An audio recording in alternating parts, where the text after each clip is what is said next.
everyone. Welcome. Welcome to Turning Yo Hobby into Yo Business. I'm business coach Wendy Lawson, and I am so glad you are here. Let me pop this up. There we go. So you know exactly where you are.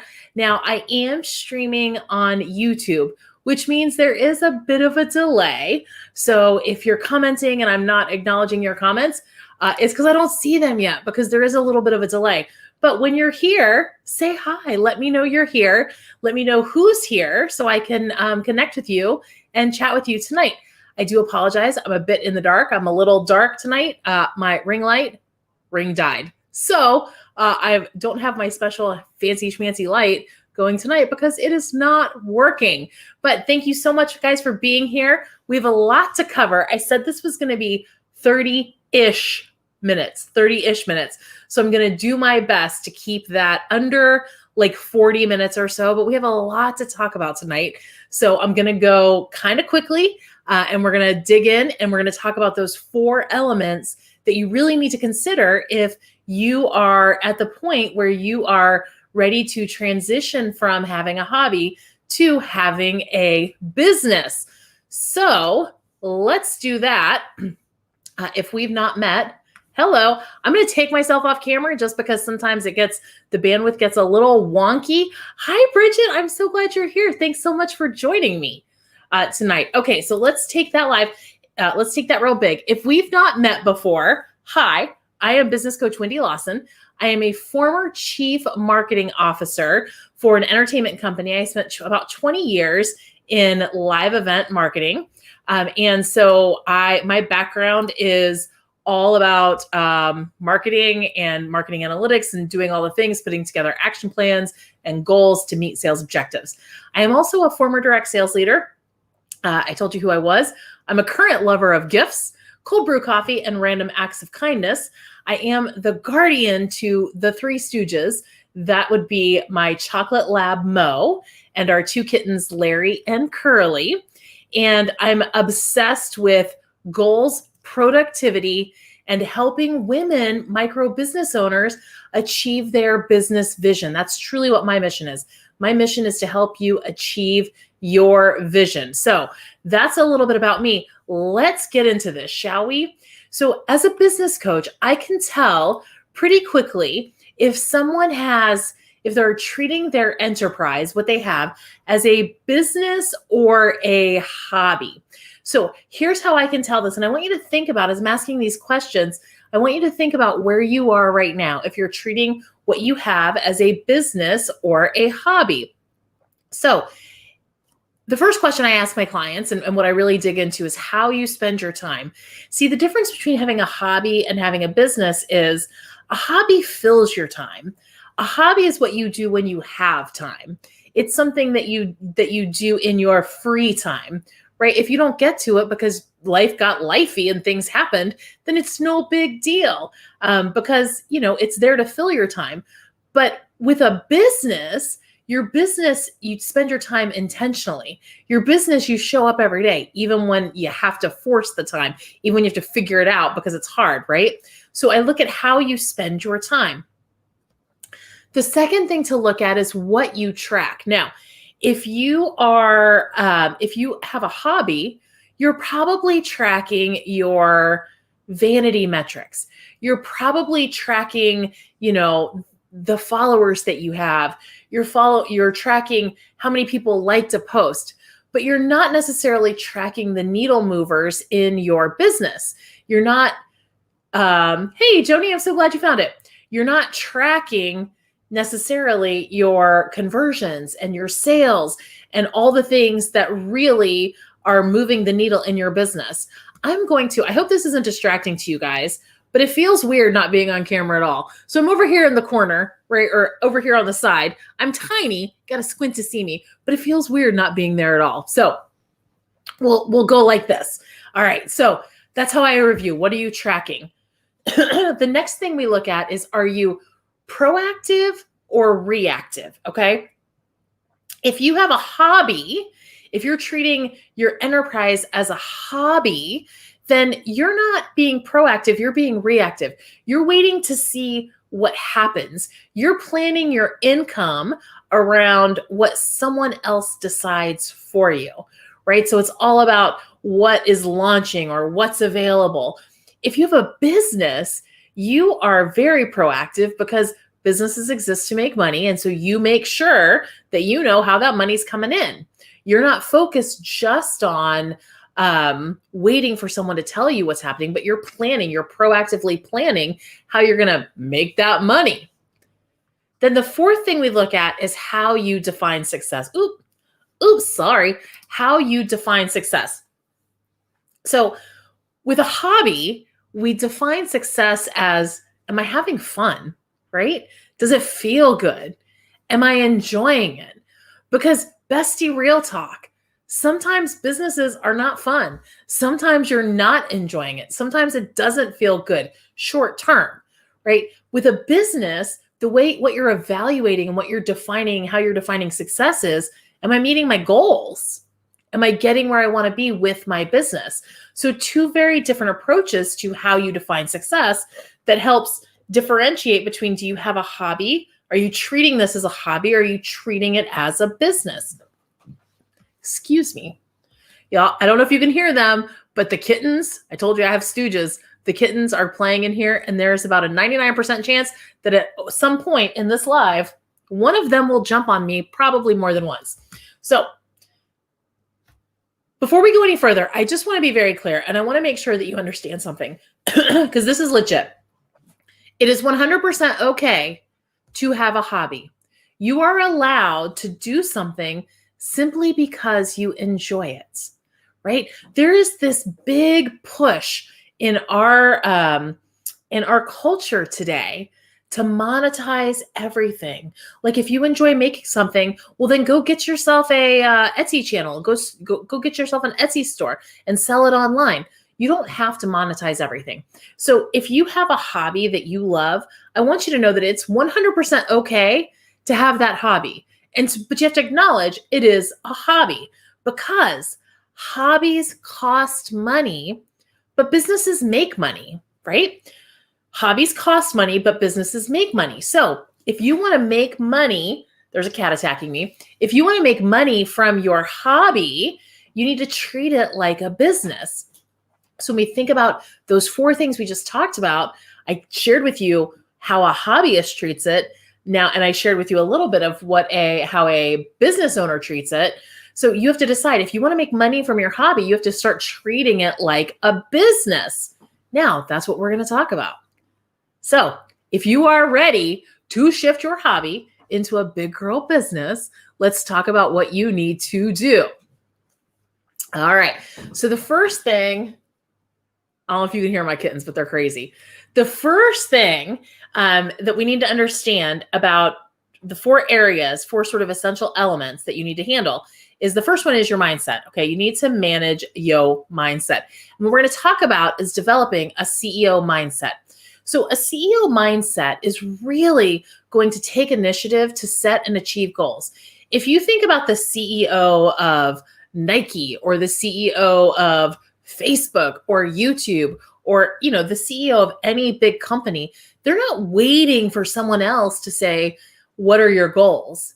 They decide what the goals are for the company, because that's their role. They're the CEO, they're the visionary. They're building the roadmap that they want the company to go down.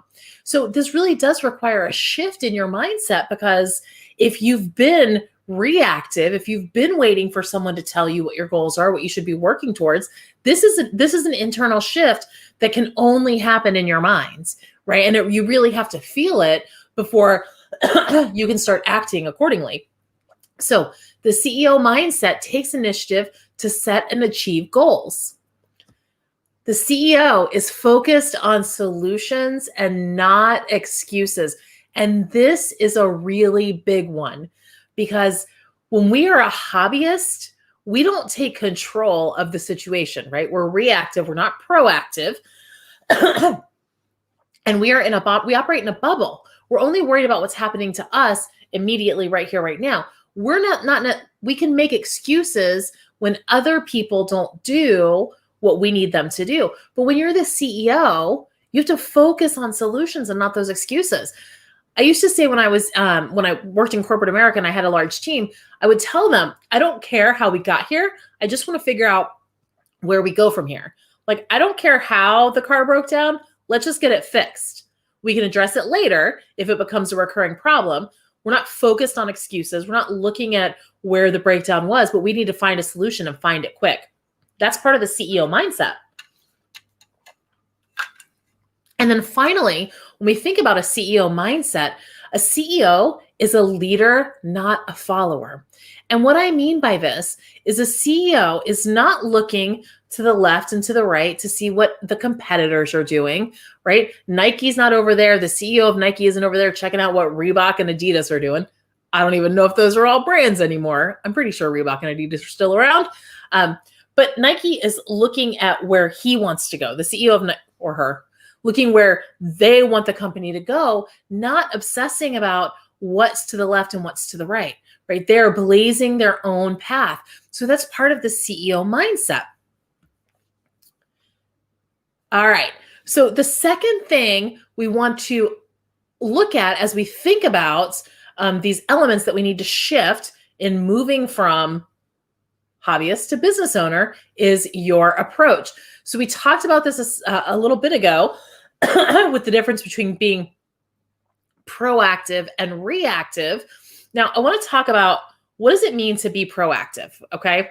Being proactive is simply, when we say someone's proactive or reactive, when you're proactive, you take control of a situation or you cause something to happen, okay? When you're proactive, you are causing something to happen. When you are reactive, you are responding to what has already happened. So we want to make sure that as a business owner, as a micro business owner, not a hobbyist, that we are working to become more proactive. So how do we do that? We set goals. Guys, you have to embrace this and be excited about this idea of setting goals. So many hobbyists that want to transition to micro business owners struggle with setting goals because they've never really wanted to do it because, well, if I don't have a goal, I don't fail. I can't fail a goal that I haven't set, right? So a micro business owner has goals, has concrete goals that she's working towards.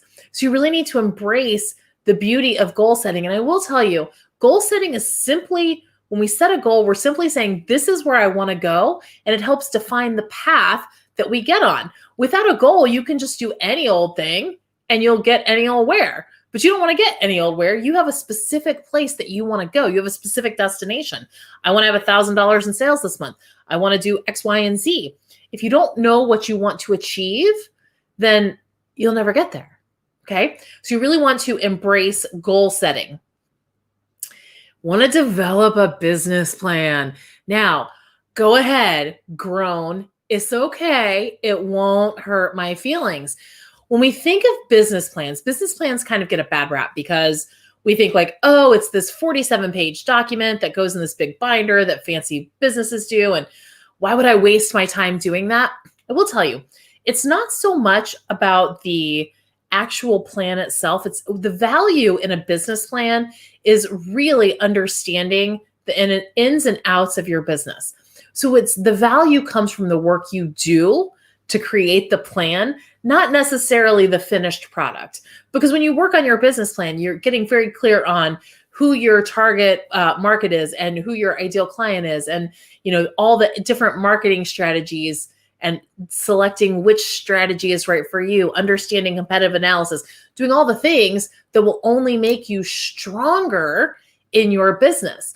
So, got to develop a business plan if you're a micro business owner. It can be a one sheet. Don't get me wrong. It doesn't have to be a 47-page thing. You can create a one sheet business plan, but you have to have a plan. You can't just wing it. Like the only thing you should be winging is your eyeliner. Okay. I don't think you can see my eyeliner because I'm so tiny, but yeah, I'm a big fan. I'm a big fan of the winged eyeliner. So you want to, as a micro business owner, right? Something that a hobbyist doesn't do that a micro business owner does is planning for their business. So we have a plan. Okay, guys, I don't know if you noticed, these all connect, right? So if we embrace goal setting and then we develop a plan, business plan, Then we want to create and implement quarterly plans. So here's the thing. Here's the thing. Most of us as hobbyists have been operating on monthly goals. Like, what do I want to achieve this month? Having a monthly goal is better than having no goal, okay? But we can get a lot more done in a quarter. And when we think about an annual plan, where I want to be a year from now, right? I have this great distance that I want to go.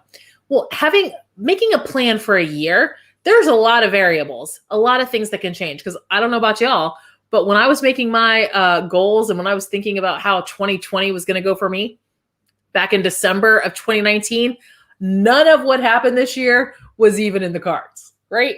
Everything got thrown out, and none of us have a crystal ball where we can accurately predict like what's coming down the pipe. None of us know that. So when we take a quarterly plan, when we say this is where I want to be in a year, and instead of focusing on just a 30-day window, but we focus on a 90-day window, 90 days is the perfect amount of time because you can actually move forward significantly in 90 days. So if you take that big annual goal and you just break it down into 4 pieces, if you say, okay, I want to have $100,000 in sales this month, so then that becomes $25,000 per quarter, then you can just focus on each quarter. So I'm a big fan of quarterly plans, really thinking through 3-month windows, and it helps you be more proactive and achieve your goals. So creating and implementing quarterly plans. All right. Now, this is a biggie that we want to talk about now. Third area that we want to talk about is what just happened? All right. Third area we want to talk about is how you manage your time. I mentioned earlier that hobbies fill your free time. We participate in hobbies because we have free time. And so, hey, it would be fun to do this, right? Businesses, we have to be very strategic with our time. We have to be very intentional with our time. Business owners fill their time, their schedules, their agendas differently than hobbyists do. So let's take a look at that.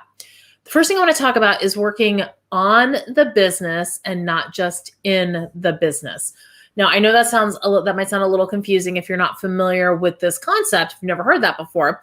But when we work in the business, okay, I have a business, I'm a business coach. So for me, when I'm working in the business, that means I'm actually coaching clients. I'm doing the work that has to get completed or else I have no business, right? I'm doing the day-to-day work. If I owned a food truck, it would be literally standing in the kitchen, in the truck, flipping the burgers or the sandwiches or whatever I make, making that food, cooking that food, serving that food. That would be working in the business, okay? We have to work in the business. However, as a CEO of a micro business, you also have to take time to work on the business. What you're doing right now, watching this webinar, getting some professional development and learning how to make this transition, that is you working on your business, right? Working on the business is really developing strategies. It's doing research. It's learning new tactics. It's really thinking about what's working in my business, what's not working in my business, and what do I need to modify? So if we think back to the food truck example, if I'm in my food truck and I spend my entire time, the only time I work for my food truck, that I'm tied to my food truck, I'm literally in it cooking and serving customers. If I don't ever take time to think about hiring staff, review my food cost, review my menu, look at industry trends, then my business can't grow, right? I have to work in the business or else there is no business. But if you don't work on the business, your business won't be sustainable. So a business owner works on the business, not just in the business. Okay. A business owner, this is a big one, you guys, chooses productivity over being busy. Now, you already know as a hobbyist that there are approximately 11 billion things that you can do just in the marketing of your business. You could stay busy all day, every day. Busy, busy, busy, busy, busy, right? We have so much to do and not enough time. That works for a hobbyist. That does not work for a business owner, because a business owner is choosing her tasks intentionally based on her goals and her action plan. I have a cat attacking me right this very second. So you want to make sure that you are really intentional with how you are deciding what tasks to work on. Do you need to spend an hour a day just scrolling Facebook if you're treating this like a business? Absolutely not, right? That time is precious. There's more valuable things that you could be doing with your time. So when you transition to a business owner mindset, away from a hobbyist mindset, you really need to pay super, super tight attention to your productivity. Productivity means doing the right tasks at the right time versus doing any task at any time, because it makes you feel busy, and busy feels good. Okay, now we have a play-by-play. In case you can hear that noise behind me, that is a fake mouse on some sort of pole. Y'all, it's a good time tonight. Okay. The last thing we want to talk about, the very last thing that we want to talk about here, is managing your money. Oh, why she got to talk about the money? Why we got to focus on money, Wendy? Well, I will tell you why. Because businesses exist to make money. If you don't make money, you don't have a business. So let's look at some things that we need to think about. First and foremost is business owners have a business budget. Hobbyists don't have a budget. They just spend whatever they want to spend. But a business owner is planning and looking ahead with a budget. Now, I know budgets are not fun. I don't enjoy budgets either, but I do one for my business for the upcoming year. So, I don't know why budgets get such a bad rap. I don't know why we just dislike them so much. It's just numbers. It's just math. But, you have to know the numbers, and the elements of your budget are pretty simple, right? You have your estimated revenue. How much money do I anticipate bringing in this year? And then you have two different types of cost. Fixed costs are costs that stay the same, and they are not tied to the individual sale or production of an item, okay? Variable cost vary. The expense will go up or down depending on how many items you sell. So your budget simply is reconciling and looking at, this is what my anticipated revenue is going to be. I know how much I'm going to sell. I know I have an idea of what my targets are, right? This is how I'm planning for the year because I'm a business owner. And then these are my two expenses, fixed cost and variable cost. So it's just making sure that they're in alignment. And I will tell you that you cannot have, your cost cannot exceed your revenue, right? If your cost exceeds your revenue, you don't have a business. So if your cost exceeds your revenue, you only have two options, and that's increase revenue or decrease cost. But you really want to have a budget, an annual budget that you're looking ahead with. And then you want to look back with a monthly P&L. P&L stands for profit and loss statement. So the budget is done on an annual basis, and we're making an educated guess about what we think we can do in our business. The monthly P&L is where we touch base and see, okay, am I where I thought I was going to be, right? You're recording your actual revenue, your actual expenses, and then you're adjusting your budget as needed. And here's the thing I really want you to understand. If you take nothing else out of this financial conversation that we're having right now, hold on. If you take nothing else away from this, okay, out of this financial conversation that we're having, I want you to understand that if you are scared to look at the numbers because you're afraid they will be bad, friend, the numbers exist whether you look at them or not. The knowledge is, the information, the data is what it is. You burying your head in the sand doesn't change anything. It only keeps you from being able to adjust if you need to. So there's absolutely no reason for you to not look at your numbers and to not track your business and track what you're doing. So absolutely you should be doing a monthly P&L, and it's really not that difficult. I promise you. I wouldn't make you do hard math. It's really, really simple. Okay. So you're going to record your actual revenue, your actual expenses, and then adjust as needed. So as we think about these 4 areas that you need to shift, let's go back through them one more time. Now there's a cat in the box. It's like play-by-play of what Wendy's cats are doing. Okay, so the first thing we talked about is your CEO mindset, right? And this is a hard one to shift. You know, when we tiptoe into a business, when we tiptoe in as a hobbyist, and we really weren't thinking about this as a business, it's hard to make that transition. I mean, it really is. It takes intentionality. It takes really sort of resetting what your hopes and dreams are for this thing, because how we spend our time and how we look at things truly is habitual.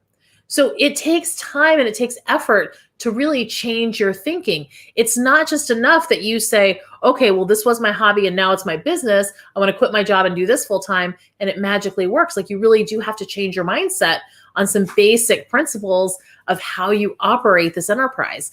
You need to be proactive instead of reactive. You need to have embrace goals and action planning and all those things.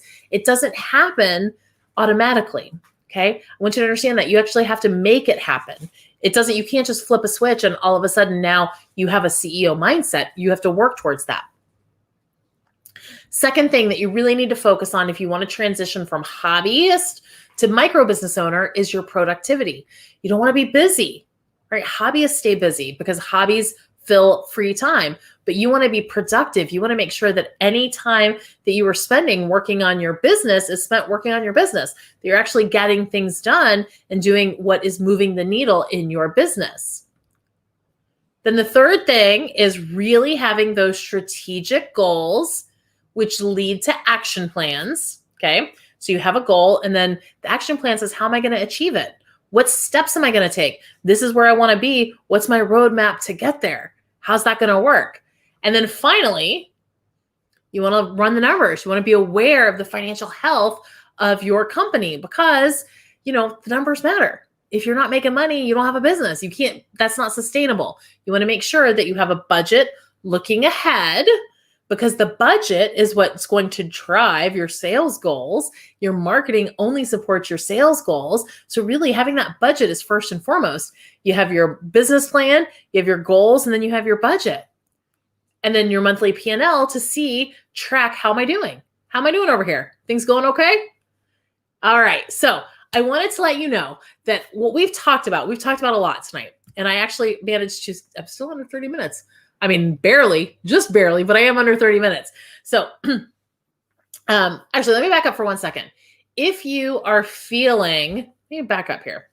If you are feeling overwhelmed with all the things we've talked about, okay, with you've got to work on your mindset and you've got to do budgets, and now you need a goal and you need a business plan, and you do all this, I want you to pause for 1 second, and I want you to consider installing, it's a free app. It's called Rescue Time. Now, you can install Rescue Time on your computer, and it will track everything that you do. It doesn't report it to anyone. It's not sending your information anywhere. It just tracks it for you on your desktop dashboard so that you can see how you're actually spending your time.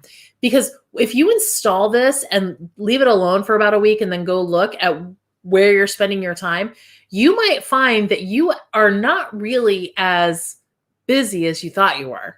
That there's a lot of time that gets spent on things that can be eliminated. So if you're feeling overwhelmed, like, oh my God, there's all this stuff I have to do and I can't do it, install this free app on your computer, work for a week like you normally do, and then, go look at what the data is telling you. Because if you work smarter, if you find some areas where you can improve your efficiency and your productivity, then you can find the time. Right? You can find the time by eliminating the things where you're not really being as efficient as you could. Okay. So wrapping it up, bringing it home. I know we've talked about a whole lot of stuff tonight. We've talked about these 4 areas that you want to impact, you want to change as you're transitioning from, I have this hobby that makes me a little bit of money, to I want to run a business. Now, I told you what you need to do tonight, right? I told you all the ways you need to do it. So what I want to wrap up with tonight is I do have a mini course.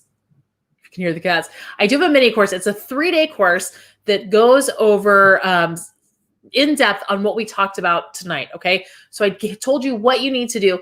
This is going to walk you through how to do it. So it's going to walk you through setting goals and creating an action plan, creating a budget, and then better managing your time. Now I will tell you, this 3-day course is priced at $3.99. And you're like, why, Wendy? Why would you charge? That's such a weird number. Why would you charge $3.99? Because I don't want to give it to you for free, because I know that we don't value what we get for free. It's just the way our minds work. Okay. So if you want this course, it is well worth the $4 that it will cost to get the course. But I don't want you to just download something that you're never going to look at. So it's got a nominal price on it, $3.99. It's 3 days of lessons. Each lesson gets released, every day. And you can get that at wendylawson.com/pivotal. Let me pop that bad boy up there. Oh, I have it as a ticker. Sorry, it's scrolling at the bottom. wendylawson.com/pivotal. Now, if you signed up for this event, if you're part of this event on Facebook, hold on, we don't need that anymore. If you, okay, I'm going to take the ticker off because that's distracting. All right. There's the cat. If you signed up for this event on Facebook and you're over there on Facebook, it's facebook.com/Coach Wendy Lawson. I do have a freebie. I do have a special bonus just for the people who were here tonight that I'm going to post over on the Facebook, in the event on Facebook. So that will get posted tonight. I will tell you, what I'm offering over there will only be available for 12 hours. It's coming down at 8 a.m. tomorrow morning, Eastern time. So less than 12 hours to get in on that, if that is of interest to you. So thank you so much for being here with me tonight. I hope this was helpful. I hope this gave you something to think about and sort of a roadmap of, as you're transitioning from hobbyist to micro business owner, sort of some of the shifts and some of the things that you need to change within yourself and within your practices and some of your habits. All right. I love you madly. Have a great day, and I'll see you